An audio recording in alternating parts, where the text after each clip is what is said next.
Hey, how's it going, my friends? Happy Sunday, and thanks for stopping by. So I straightened the van up. Doesn't look too bad now, does it? Cleans up pretty well when I put a little effort into it.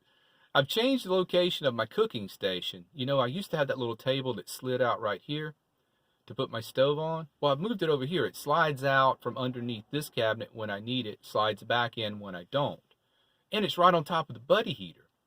So I was thinking, if I was using the heater to heat in here and I also wanted to keep some food warm, I could kill two birds with one stone. And I just got through making lunch, made another rice and beans dish, which I will give you the recipe to in just a moment. It was delicious. I got a new recipe that is amazing.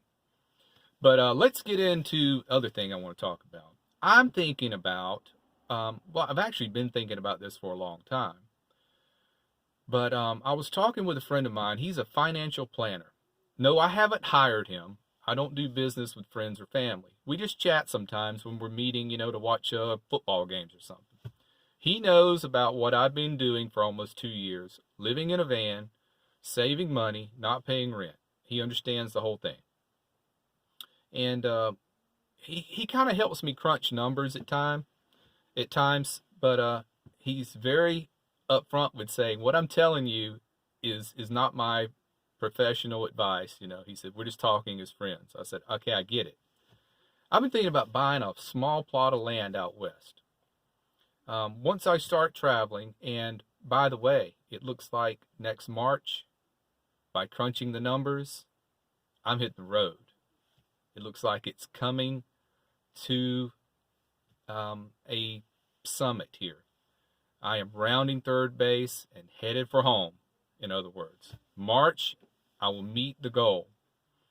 And I would like to eventually get a very small piece of land, half acre tops, just something big enough to have like a garden shed for a residence. You can build out a garden shed, get one of those 10 by 12 garden sheds, and you can make a cabin out of that thing and a septic tank installed.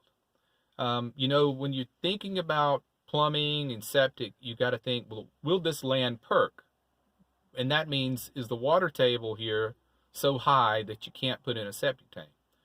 Well, most of the places I got in mind, you don't have to worry about the water table. They're going to be out in the high desert, somewhere out west. But here's what I got to decide. Do I want a place that would be best to be in the winter or in the summer? I'm thinking the winter. It would be a good place to go for the coldest months of the winter and just chill there, just home base. And then when the weather gets warmer, travel's much nicer, and then you can go out and about. All you're leaving behind is a septic tank and a tool shed.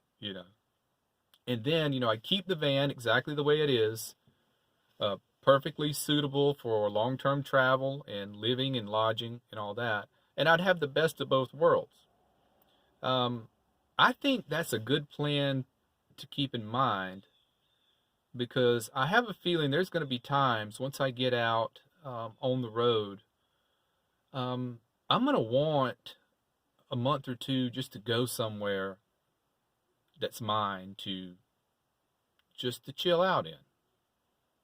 So I don't know if you guys thought about this also. Um, being a completely nomadic with no roots anywhere is very liberating if you think about it. But wouldn't it be good, just in case shit hit the fan, you had a place to go to, for the coldest months of the year? Or maybe you want a place for the hottest months of the year. That I haven't decided yet. Another thing I got to keep in mind is which state would I want this land to be in? Some states have very reasonable property tax. Other states have very outrageous property tax. So I got to keep that kind of thing in mind. Would I want totally undeveloped land with no water, no community, county water, no city water lines? Would I want to go through the trouble of digging a well? Would I want to put out a water reservoir and have water trucked in? What would I want to do? But a septic tank would be a must. You could have water trucked in and just have your reservoir, there at your homestead. You could do that, especially if you're only going to be there, 3 months out of the year. But it's pretty exciting to think about this as an option. I know that Go Frugal has been telling me, he's a subscriber to my channel. He's been telling me this for what? How long now? 2 years that I should think about doing this. Get myself a little homestead place to be at, and from time to time, that's actually mine. And but it looks like coming up in March, that's when I meet my goal. Talking with the financial guy, he says, if you don't have any catastrophic events, you're going to be set to where you could go and do your thing for a while. Live on your budget, and of course, you need to have income from time to time.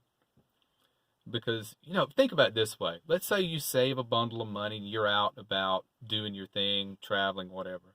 Well, when you check your bank account and all you see is decreasing, but there's no income to make an increase, that's going to put you on edge a little bit. I don't really think you'd ever really be able to enjoy it. So you do have to have an income. To offset just the cost of travel. Even if you have a lot saved, still think about psychologically what that would do to you. Checking your bank account and just seeing that never-ending drip of money leaving the account, but nothing coming in to replenish it. So I'm not going to completely just bum around and not work, But ideally, it would be nice to work for a season, be off for a season. That's very appealing to me. And I think that's the kind of lifestyle that I will adopt. So once I head out in March, or I'll probably wait till April, get a little warmer.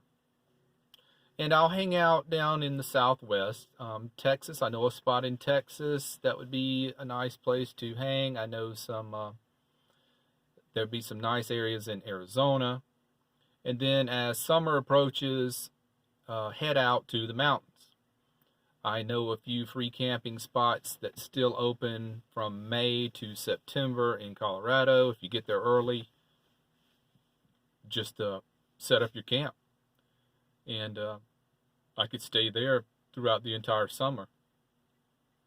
And then in the fall, I would probably be bored and ready to go back to work for a while.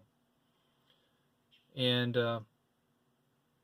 but keep in mind, in the back of my mind, I would like to keep an eye out for just some of the cheapest undeveloped land, that I could find, and very small. There's no need for me to get over an acre, a quarter of an acre, even, just a place to park the van and put a tool shed and a septic tank. That's it.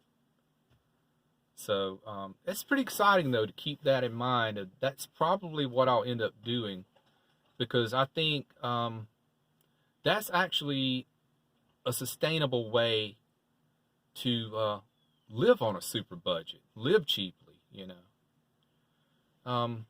It seems like the way the world is it's almost illegal to live cheap. You know what I mean? It's like the powers that be want to make it where, you've got to be indebted to somebody. Or if you're not, you're on the wrong side of the law. And that's concerning to me. I kind of see that happening. All right, so we're running a little long. I told you I would give you some recipe stuff. So this is what you go to your local supermarket. Get the 3-bean things and chili sauce. It's a mixture of beans. Already have the chili sauce in it. Cook your rice, pour that in, and then get some paste picante sauce. Mix that in as much as you want. And here's the kicker. Get yourself Mrs. Grissom's jalapeno pimento cheese and put a tablespoon of that in. and it makes it creamy and spicy, almost like a casserole. And you can put this on a burrito, on a bed of spinach and kale. You can use it as a dip. Get you some of those hummus chips and just use it as a bean dip. It is amazing. I just ate a whole serving of it. And when I cook 2 or 3 servings at the time, so I will have leftovers for the next day, sometimes 2 days. And just try it. It is amazing. Especially that jalapeno pimento cheese. Wow. Incredible. So that's going to be my go-to dish for if I just want to dip when I'm sitting around watching football, or if I just want to put it on a bed of greens, you know. It's great. So that's it for Sunday. Take care. Be well. Smash the bell. Later, guys.